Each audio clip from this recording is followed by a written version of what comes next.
오늘 이 아침에는 주의 얼굴을 배우리니 라는 제목으로 말씀을 나누고자 합니다.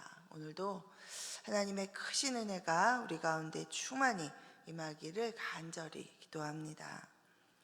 우리가 함께 읽은 이 시편 17편은 다윗의 기도입니다. 어떤 상황 속에서 하나님께 이 기도를 드리고 있는지는 명확하게 기록되어 있지 않습니다. 그러나 기도의 내용을 통해서 뭔가 지금 굉장히 억울하고 원통하고 또 답답한 그런 상황 속에서 하나님께 자신의 이 마음과 또 그 마음의 소원을 우리 또 숨김없이 다 이게 토로하고 있구나, 우리가 그렇게 짐작해 볼 수 있습니다. 오늘 이 아침 다윗의 기도를 거울 삼아서 오늘 우리 자신은 어떤 기도를 어떻게 드리고 있는지 우리 들여다보면서 우리의 기도 생활이 회복되도록 성령께서 이 시간 기름 부어 주시기를 간절히 기도합니다. 기도 생활을 우리가 합니다. 여러분 다 아시죠? 네, 우리 또 어제 주일 말씀에서도 우리 또 말씀을 통해서도 우리가 다시 한번 또 들었지만, 네, 우리 기도는 또 호흡이다. 그렇게 이야기하시는 분도 있고, 네, 기도는 또 대화다. 기도는 노동이다. 네, 이 모든 말씀이 기도는 쉬지 않고 계속 해야 하는 것인데 쉽지 않다라는 이야기죠. 그러나 이 기도라는 것이 무엇인지 우리가 생각해 보면 기도를 쉴 수 없습니다. 쉬면 안 됩니다. 호흡을 멈추면 죽는 것과 같이 하나님의 영을 가지고 살아가는 그리스도의 영이 우리 안에 오셔서 그리스도와 함께 살아가는 이 예수를 영접하고 하나님의 자녀가 된 이 그리스도인들은 이 기도라는 것이 바로 하나님과 소통하고 하나님의 영과 대화하며 그 하나님의 음성을 듣고, 우리가 세상의 음성을 따라가는 것이 아니라 하나님의 음성을 분별해서 그 뜻을 찾아서 그 뜻을 또 알고 또 살아가는 그런 우리들에게는 마치 쉬면 죽는 것과 같은 호흡과도 같습니다. 아멘. 자, 그래서 우리가 기도 생활을 주의하고 또 기도 생활에 힘써야 합니다. 그 기도 생활의 이 핵심을 오늘 좀 이 시편 17편을 통해서 좀 보겠습니다. 우리 기도 생활의 핵심 첫 번째는 다른 어떤 것이 아니라 이 하나님과의 친밀함입니다. 자, 우리 1절부터 3절까지 우리 다 읽으셨지만 함께 다시 한번 읽어보겠습니다. 1절부터 3절입니다. 시작. 여호와여, 의의 호소를 들으소서. 나의 울부짖음에 주의하소서. 거짓되지 아니한 입술에서 나오는 나의 기도에 귀를 기울이소서. 주께서 나를 판단하시며 주의 손으로 공평함을 살피소서. 주께서 내 마음을 시험하시고 밤에 내게 오시어서 나를 감찰하셨으나 흠을 찾지 못하셨사오니 내가 결심하고 입으로 범죄하지 아니하리이다. 아멘. 자, 이 내용을 이렇게 보면 평소에 친밀하지 않다면 과연 이런 기도를 할 수 있을까? 우리가 한번 생각해 보게 됩니다. 자, 지금 뭔가 억울하고 답답합니다. 원통하고 분합니다. 도움이 필요합니다. 세상 사람은 누구도 내 마음을, 내 또 상황을 아무리 설명해도 다 이해하지 못할 것 같은데 오직 하나님만 알아주신다라는 확신을 갖고 하나님 앞에 나아가 기도하고 있습니다. 뿐만 아니라 이 기도하는 이 뉘앙스를 보면, 네, 하나님 들어주십시오, 들으소서. 이거는 분명히 하나님께서 나의 기도를 들으신다라는 것을 확신하고 들어달라고 이야기하는 것입니다. 여러분 누구한테 이야기하고 부탁을 하고 뭐 얘기를 했는데 뭐 듣는 것 같지도 않고 뭐 또 그 말을 자세하게 나를 또 바라도 보지도 않고 그렇게 못 들은 척하고 못 본 척하는 그런 사람에게 여러분이 계속해서 그런 말씀 하시겠습니까? 안 하시죠? 이 다윗도 하나님이 들어주시고 이 하나님과의 계속적인 또 이러한 내용으로, 또 이러한 내용뿐만 아니라 이러한 어투로 하나님께 기도한다는 것이 어쩌다가 한번 너무 난감하니까 이렇게 하고 할 수가 사실 없죠. 네, 하던 대로 하는 것이지 아무도 안 하다가, 그죠? 네, 우리 성도님들 가끔 이제 제가 이제 어려운 일들을 만나시거나 그래서 같이 이제 나누고, 그리고 이제 제가 이제 그러면 우리 담임 목사님께 한번 같이 좀 기도를 받으세요. 제가 이렇게 주선을 하겠습니다. 이렇게 말씀을 드리면, 또는 뭐 신방을 이렇게 신방에서 예배를 우리 함께 드리면 좋겠습니다.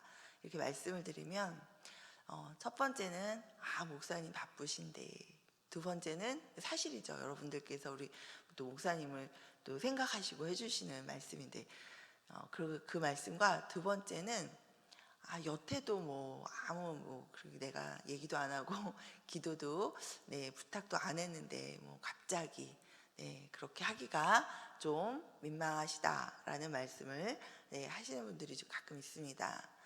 자, 그렇죠. 우리가 자주 대화를 하고 인사를 하고 또 뭔가 얘기도 나누고 그런 가운데 이 친밀함이 형성이 되고 친밀함이 있을 때, 우리가 또 어떤 때라도 어떤 이야기라도 또 이렇게 함께 나눌 수 있습니다.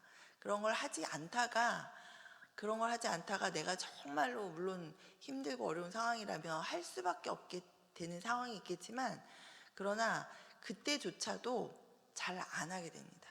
평소에 하나님을 주님으로 모시고 주님께 모든 것들을 이야기하고 소소하게 나누고 나의 모든 것들을 주님과 의논하고, 이러한 대화가 익숙한 사람이 오늘 이 다윗과 같이 이러한 일을 만났을 때에도 서슴없이 근데 기도하는데 하나님 마치 안 들어주실, 내가 이렇게 기도는 하지만 과연 내 기도를 들으실까라는 그런 뉘앙스로 기도하지 않고, 하나님 들어주십시오, 하나님 지금 듣고 계시죠, 내가 지금 이런 상황인데, 막 이렇게 이야기하면서 빨리 응답해 주세요, 하나님 이걸 어떻게 하면 좋겠습니까, 이렇게 기도를 할 수 있습니다. 자, 여기 지금 다윗이 이렇게 기도하고 있는 것이 바로 그런 기도이죠. 하나님, 나를 아시지 않습니까? 라는 그런 전제가 지금 이 기도에는 많이 깔려 있습니다. 하나님, 나를 아시지 않습니까? 제 호소가, 하나님 앞에 지금 내가 이야기하고 있는 이 호소가 의롭다는 것을 아시지 않습니까? 이거 뭐예요? 내가 하나님 앞에 늘 완전하다 이런 말이 아니라, 지금 뒤에 보면 자신을 답답하고 원통하게 하고 억울하게 한 어떤 사람들에 대한 이야기를 하고 있는데, 자세한 내용, 사건을 이야기하고 있지는 않지만, 근데 지금 하나님 앞에 얘기하는 거죠. 내가 저 사람들이 말하고 있는 그런 내용이 내가 아닌 거를 하나님 아시지 않습니까? 하나님, 내가 저 사람들이 나에 대해서 말하고 있고 나에 대해서 생각하는 저런 게 내가 아니라, 내가 그렇지 않다라는 걸 하나님 아시지 않습니까? 하는 그 억울함의 호소 가운데 나의 이 호소가 의롭다, 맞다라는 것을 이야기하고 있는 거죠. 하나님, 제 호소를 들으시고 제 울부짖음을 들어주세요. 지금 주께 호소하는 제가 거짓되지 않다라는 것을 아시지 않습니까? 제 기도에 귀를 기울여 주세요. 자, 주님이 저를 판단해 주시고 또 주님의 눈으로 공평하게 살펴봐 주세요. 자, 이것은 정말로 가까이 늘 하나님과 그렇게 있었기 때문에 서슴없이 하나님 저를 아시지 않습니까? 지금 이 상황도 하나님이 판단해 보세요. 하나님께서 그 공평한 눈으로 하나님이 한번 보세요 라고 말할 수 있는 거죠. 그리고 또 이렇게도 얘기하잖아요. 주께서는 내 마음을 시험해 보시고 밤새도록 샅샅이 저를 감찰하셨지만 제게서 잘못을 찾지 못하시지 않았습니까? 자, 이 기도에서 우리는 다윗이 평소에 얼마나 하나님과 친밀했었는지를 깨닫게 됩니다.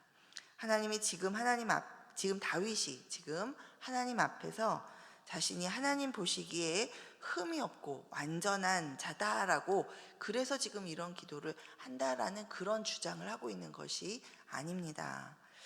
날마다 이 살아계신 하나님과 동행하면서 하나님의 임재를 의식하고 자기가 살았기에 매 순간 어디서나 하나님이 자신을 보고 계시다라는 것에 다윗이 매우 익숙하구나라는 것을 우리가 이 기도를 통해서 알 수 있습니다. 그리고 그렇게 매일 매 순간 나를 보신 하나님 아시잖아요 라고 이렇게 지금 기도 가운데 이야기하고 있죠. 또 하나님이 자신이 하는 모든 말을 듣고 계시다라는 것에 이 다윗은 익숙합니다. 그리고 하나님이 자신의 마음속 생각까지도 들여다보신다라는 것에 매우 익숙합니다. 어쩌다가 하나님이 내 마음을 들여다보시지라는 것이 아니라 지금 말하고 생각하고 행동하는 모든 순간 하나님이 들여다보고 계시고, 내가 잠잘 때라도 내 심중에 내 마음의 중심까지도 하나님이 감찰하시고 그렇게 나의 곁에 계시다라는 것이 늘 다윗이 그렇게 의식하며 또 그렇게 살았던 사람이기에 지금 그 하나님께 이렇게 기도할 수 있는 것이죠. 자, 또 4절과 5절에 보면 다윗이 그래서 이렇게 말합니다. 사람의 행사로 논하면 나는 주의 입술의 말씀을 따라 스스로 삼가서 포악한 자의 길을 가지 아니하였사오며 나의 걸음이 주의 길을 굳게 지키고 실족하지 아니하였나이다. 다윗은 율법주의자들과 같이 그렇게 율법 자체를 지키는 것에 목적을 두지 않았습니다. 그랬다라는 말이 아니라 이 내가 사랑하는 주님, 나와 매 순간 함께 하시고 나의 주인 되신, 나를 인도하시는 하나님, 나의 주인 되신 그 주님의 말씀이기 때문에, 내 삶의 주인 되신 그분의 말씀이기 때문에, 또 그 주님이 바로 내 앞에 내 곁에 함께 하고 계시기 때문에 그 주님의 말씀을 따르려고 스스로 삼가하고, 늘 의식하고 조심했다는 얘기죠. 스스로 삼가하고 또 그래서 그렇게 말하고 행동하며 살려고 애쓰고 있었다라는 것입니다. 자, 그리고 그 주님과의 관계는 무섭고 떨리는 어떤 그런 주종 관계가 아니라, 주님 내가 이렇게 살고 있습니다. 나를 도와주세요. 주님도 아시지 않습니까? 내가 지금 이런 상황에 처해 있습니다. 주님 내 말을 들으시는 거 제가 압니다. 응답해 주시는 분이신 것도 제가 잘 알고 있습니다. 하나님 그러니 나의 기도에 응답해 주십시오라고 이렇게 서슴없이 말할 수 있는 친밀한 관계입니다. 그리고 이 친밀함은 하나님이 어떤 분이신지를 우리가 잘 알고 또 잘 알고 깨닫고 그것을 신뢰할 때 그 하나님을 신뢰함으로 더 깊어집니다. 자, 우리 6절부터 9절까지 우리 함께 보겠습니다. 6절부터 9절입니다. 하나님이여 내게 응답하시겠으므로 내가 불렀사오니 내게 귀를 기울여 내 말을 들으소서. 주께 피하는 자들을 그 일어나 치는 자들에게서 오른손으로 구원하시는 주여, 주의 기이한 사랑을 나타내소서. 나를 눈동자같이 지키시고 주의 날개 그늘 아래에 감추사 내 앞에서 나를 압제하는 악인들과 나의 목숨을 노리는 원수들에게서 벗어나게 하소서.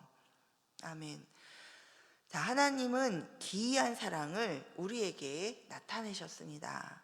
여기서 이 사랑에 해당하는 이 히브리어는 헤세드라는 단어입니다. 여러분 많이 들어보셨는데, 자, 이것은 언약적인 사랑, 이 신실하신 하나님께서 결코 저버리지 않으시는 언약에 근거한 그런 사랑을 가리키는 용어입니다.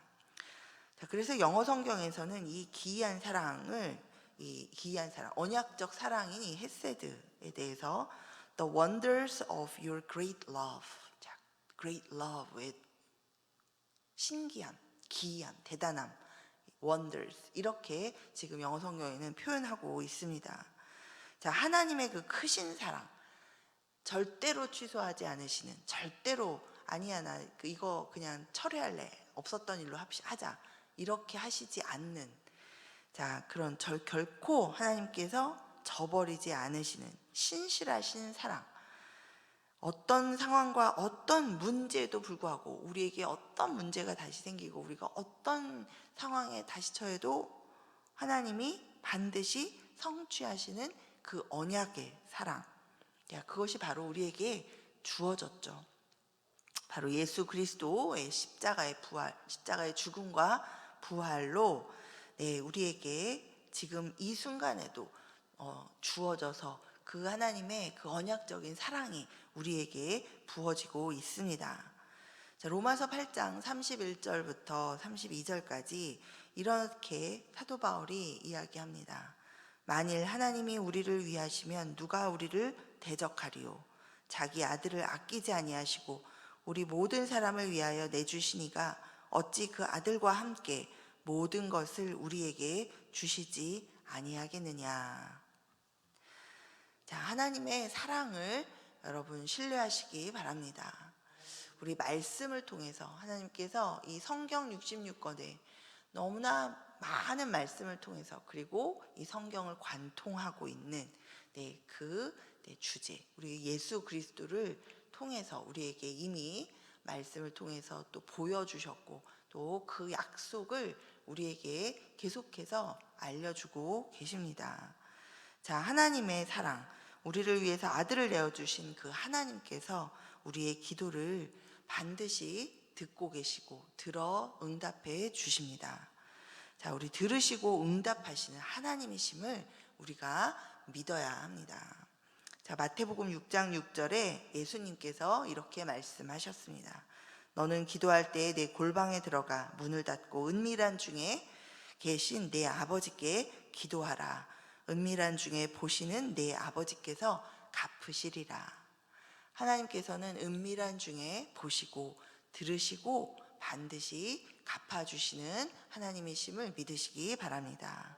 하나님을 의지하는 자를 반드시 구원하시고 눈동자와 같이 지키시고 도와주실 줄 믿습니다. 아멘. 자, 기도 생활의 두 번째 핵심은 죄를 멀리하는 것입니다. 자, 하나님과의 친밀함이 이 기도 생활의 핵심입니다.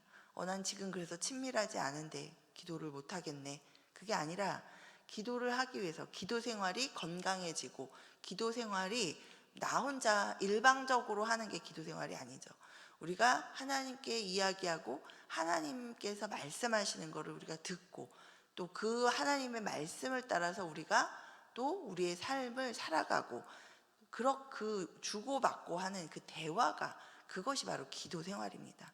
내가 일방적으로 내 원하는 내 욕심을 그것을 들어주시라고 그저 그것만을 간구하고 말하고 그냥 혼자서 막 얘기하고 끝나는 게 그게 기도 생활이 아니죠.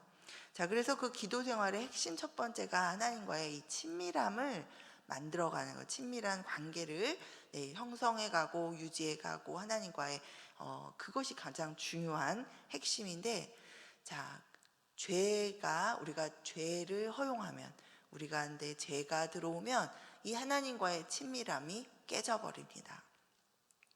창세기에 아담과 하와가 하나님과 매우 친밀한 관계를 갖고 있었습니다. 하나님께서 이 피조세계를 다 지으시고 아담에게 이름을 짓게 하십니다.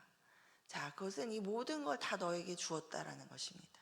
자, 얼마나 친밀하면 이 모든 세계를 하나님께서 그냥 다 주십니까?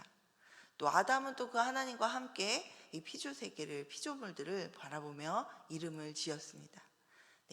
하다못해 아담 옆에 있는 하와의 이름도 하나님이 지어주시지 않고 아담이 지었죠. 자, 그런 관계, 늘 하나님과 함께 동산을 걷고 또 함께 그것들을 누리는 그런 관계였는데, 자, 그 가운데 죄가 들어오니 하나님과의 관계가 깨어지고 하나님과의 친밀함이 깨어지는 순간 우리는 하나님이 두렵게 느껴집니다. 아담이 숨잖아요. 하나님이 계시는 것 같으니까 나무 뒤로 숨습니다. 단순히 부끄러워서 숨은 게 아니라 자신의 죄 때문에 마음이 찔려 또 그 하나님이 이제 심판의 하나님처럼 다가오는 거죠. 우리 구원의 하나님, 늘 나와 함께 하시는 나를 도우시는 하나님, 그 하나님과의 친밀함이 깨어지니 이제는 나를 평가하고 나를 판단하고 나를 심판하실 것만 같은 그런 하나님으로 내게 다가오는 것입니다. 하나님이 변한 건 없죠. 하나님은 그대로 계시고 사랑과 공의 하나님, 하나님은 계신 그대로이신데 내가 마음이 변하니 내 마음에 그 하나님에 대한 마음도 변화되는 것이죠. 자, 그래서 이 기도 생활의 두 번째 핵심은 죄를 멀리하는 것입니다. 자, 하나님을 더욱 사랑하고 하나님과 친밀한 관계가 형성되면 형성될수록 우리가 죄에 민감해집니다. 왜냐하면 우리 안에서 성령께서 우리가 계속 친밀해지니까 우리에게 죄를 더 깨닫게 하시고 또 더 그래서 구별되게 하시고 하나님을 더 따라가게 인도해 주시기 때문에 예전에는 죄라고 여겨지지 않던 것들도 이제 죄라는 것을 깨닫게 되고 우리가 분별하는 그런 분별력이 우리 안에서 생겨납니다. 자, 그리고는 이 성령께 우리가 의지하면서 이 죄를 멀리하고 죄의 유혹을 이기기 위해서 싸웁니다. 자, 우리 4절 5절에 아까 보았지만 다시 한번 보겠습니다. 사람의 행사로 논하면 나는 주의 입술의 말씀을 따라 스스로 삼가서 포악한 자의 길을 가지 아니하였사오며 나의 걸음이 주의 길을 굳게 지키고 실족하지 아니하였나이다.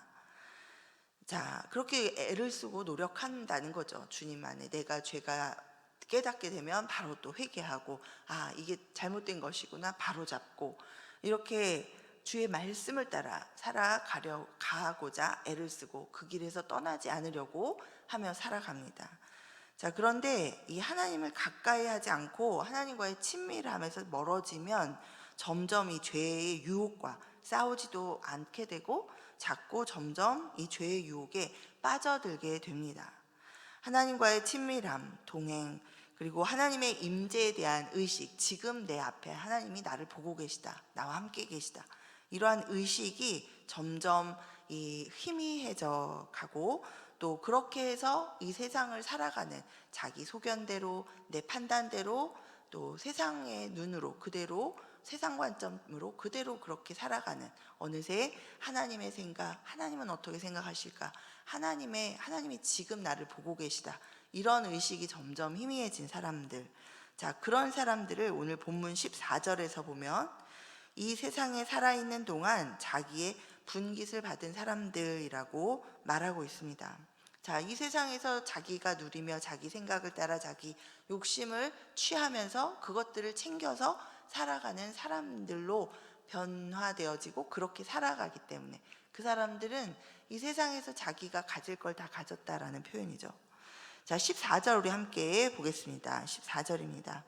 여호와여, 이 세상에 살아있는 동안 그들의 분깃을 받은 사람들에게서 주의 손으로 나를 구하소서.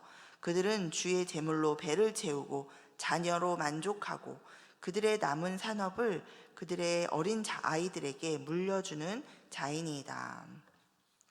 네, 그 하나님으로부터 하나님을 의식하지 않게 된 사람들, 그렇게 살아가는 사람들을 보니 자, 하나님을 모르는 사람과 비슷하게 살아가게 되는 거죠. 자, 여기 보니까 주의 제물로 배를 채우는 거예요. 자, 우리는 알몸으로 이 세상에 태어났습니다. 우리가 가지고 있는 거, 우리가 부모로 받을 수 있는 거. 예전에 어느 분이 기도하시면서 그러죠. 우리가 빚을 얻을 때도 빚을 얻을 수 있게 하나님이 허락해 주시고 길을 열어 주셔야 여러분 빚을 얻는 것입니다. 은행이고 어디구나 사람이고 아무도 그 마음이 다 닫혀서 나에게 아무도 뭔가를 빌려주지 않으면 우리 빚도 못 얻습니다. 이거 마치 당연히 그냥 내가 하는 것 같지만 사실 이 모든 것들이 다 우리 하나님의 은혜로 우리가 주께서 허락하셔서 우리가 누릴 수 있는 주의 은혜로 말미암아 우리가 누리는 것들입니다. 네, 그 중에 하나가 재물인 것이죠. 그런데 그 주의 은혜로 가지고 누리게 된 이 재물을 그저 자기 배를 채우는 이 말은 자기 욕심을 위해서 구하고 그것을 쌓아두고 그것을 사용한다라는 것이죠. 자, 그렇게 살아가는 모습입니다. 자, 하나님과 친밀하게 동행을 하지 않게 되면 자, 그냥 그저 세상 사람들과 똑같이 이런 삶을 사는 사람처럼 살아가게 되는 거죠. 그리고 또 그런 사람들의 모습을 보니 자녀로 만족합니다.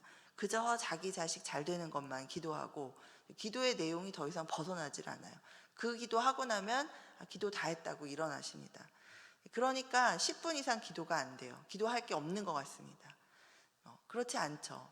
하나님과 친밀하게 우리가 할 때 내 가족을 더 넘어서서 내 이웃을 보게 되고, 또 오히려 다른 사람을 위해서 기도하고 교회를 위해서 기도하고 또 나라와 민족을 위해서 기도하고 내가 만나보지도 않은 저 열방의 전쟁 가운데 있는 또 그 난민들, 또 그런 열방의 사람들을 위해서 기도하다 보면 오히려 어쩌면 내 가족, 나의 기도는 할 시간이 없어서 주님 아시지요 하고 끝나는 그런 기도, 1시간인 2시간을 계속 기도해도 주님이 주시는 마음을 따라 주께서 이끄시는 대로 이 기도의 영역이 확장되어져서 얼마든지 몇 시간이고 기도할 수 있는 것이 바로 이 하나님과의 친밀함 가운데 이 죄를 멀리하는 자가 하나님과 동행하며 하는 기도 생활입니다. 그런데 그렇지 않고 이 하나님과의 친밀함이 멀어지면 멀어질수록 그저 나의 마음은 다시 한번 나 자신에게만 집중되어서 나부터 먹고 살아야 되는데 내 배가 불러야 다른 사람도 생각하지. 이거는 하나님 모르는 사람들도 그렇게 살아갑니다. 자, 그렇게 되어져 가는 거죠. 또 그리고 그들의 산업을 어린아이들에게 물려주는 자이니이다. 자, 내가 가진 모든 것을 어떻게 해서든지 남한테 뺏기지 않고 내가 어떻게 해서 이룬 것인데 이거를 내 자녀에게 물려주는 그런 한 예죠. 그러니까 결국은 뭐예요? 나밖에 생각하지 않고 나만 괜찮으면 된다라는 그런 생각으로 살아가게 된다라는 것입니다. 자, 그런 사람, 그것은 이미 하나님을 잊은 죄에 빠져 있는 것이죠. 하나님으로부터 멀어져 있는 것입니다. 죄는 이 하나님과의 친밀함을 깨뜨립니다. 성경은 지금 그런 사람들을 이 세상에 살아있는 동안에 자기 분깃을 다 받았다라고 말합니다. 자기가 스스로 자기 욕심을 챙기며 살았으니 이제 더 이상 받을 분깃이 없다라는 것이죠. 자, 이 이야기와 연결해서 누가복음 16장이 떠오릅니다. 누가복음 16장에 예수님께서 비유로 부자와 거지 나사로의 비유를 드시고 계십니다. 자, 여러분 잘 아시듯이 한 부자가 있었고 그 부자의 대문 앞에서 늘 구걸을 하던 거지가 있었는데 둘이 다 이제 죽었어요. 죽어서 눈을 떠보니 거지 나사로는 아브라함의 품에 안겨 있고, 그리고 부자는 이제 불 가운데에서 타는 불 가운데서 괴로워하며 고통 가운데 눈을 뜹니다. 자, 너무 고통스러워서 물 한 방울만 내 혀에 묻혀달라고 그렇게 호소하는 그 부자에게 아브라함이 이렇게 말합니다. 얘야, 너는 살았을 때 좋은 것을 받았고 나사로는 고난을 받았으니 이것을 기억하라. 이제 그는 여기서 위로를 받고 너는 괴로움을 받느니라. 자, 오늘 본문 14절에서 말하고 있는 이 세상에서 살아있는 동안 자기의 분깃을 받은 사람과 일맥상통합니다. 이것은 그렇다면 우리가 이 사회에서 살아가면서 없이 살아야 되느냐, 그 이야기를 하고 있는 것이 아니죠. 하나님 없이, 하나님을 의식하지 않고 그저 종교적으로 하나님을 믿으면서 기도 생활이 소홀해져 있는 가운데 이 모든 중심이 자기 중심으로 돌아서서 살아가는 자, 기도도 내 욕심을 위해서 기도하는데 그치는 사람, 그리고 그것도 기복신앙적으로 주님을 생각하며 그런 사람, 그런 사람들이라면, 우리가 그렇게 하고 있다면 우리가 돌아봐야 한다라는 이야기입니다. 자, 그리고 시편 기자는 그런 사람들에 대해서 10절에 마음이 기름에 잠겼으며 입은 교만하게 말한다라고 고발하고 있습니다. 자, 마음이 그러하니 말씀이 제대로 들어오지 않죠. 찔림이 없습니다. 오히려 내가 판단하고 비판하고 변명하고 그런 마음과 입술 교만하다라고 이야기합니다. 자, 로마서 6장에 사도 바울이 이런 말을 합니다. 이와 같이 너희도 너희 자신을 죄에 대하여는 죽은 자요 그리스도 예수 안에서 하나님께 대하여는 살아있는 자로 여길지어다. 그러므로 너희는 죄가 너희 죽을 몸을 지배하지 못하게 하여 몸의 사욕에 순종하지 말고, 또한 너희 지체를 불의의 무기로 죄에게 내어주지 말고 오직 너희 자신을 죽은 자 가운데서 다시 살아나신 자 같이 하나님께 드리며 너희 지체를 의의 무기로 하나님께 드리라. 죄가 너희를 주장하지 못하리니 이는 너희가 법 아래 있지 아니하고 은혜 아래에 있음이라. 그런즉 어찌하리요? 우리가 법 아래 있지 않고 은혜 아래에 있으니 죄를 지으리요? 그럴 수 없느니라. 아멘. 자, 우리 말씀 맺습니다. 우리 기도한다는 것은 예수 그리스도로 말미암아 전능하신 하나님의 자녀로 거듭난 우리가 전능하신 아버지 하나님과 소통할 수 있는 특권을 누리는 것입니다. 따라서 이 기도 생활의 핵심은 내 열심이 아니라 하나님 아버지와의 친밀함이고 또 하나님과의 이 친밀함을 깨뜨리는 죄를 멀리하는 것입니다. 자, 우리 오늘 15절 함께 읽고 함께 기도하겠습니다. 15절입니다. 시작. 나는 의로운 중에 주의 얼굴을 배우리니 깰 때에 주의 형상으로 만족하리이다. 아멘. 자, 날마다 우리 매 순간 예수 그리스도로 옷을 입고 오직 주님의 얼굴을 바라보면서 이 주님의 임재를 나와 지금 내 앞에 계시다라는 그 임재를 의식하면서 우리가 살아갈 때 우리의 모든 기도를 들으시는 주께서 가장 선하신 주님의 뜻 안에서 반드시 기도에 응답해 주실 줄 믿습니다. 아멘. 자, 우리 오늘 이 시간 정말 매 순간 우리 주님만 바라보고 대화하고 주 안에서 거하는 그 하나님과의 친밀함이 우리의 기도 생활 가운데 우리 삶 가운데 회복되게 하여 주십시오. 하나님, 내가 그러므로 또 더더욱 죄를 멀리하면서 더 주님 안에 가까이 내가 주님으로만 만족하며 기도할 때 하나님께서 나의 이 모든 삶을 책임지실 줄 믿습니다. 주님, 나에게 믿음을 부어 주십시오. 나를 회복시켜 주십시오. 우리 이렇게 주의 이름 부르며 간구하며 나아가겠습니다.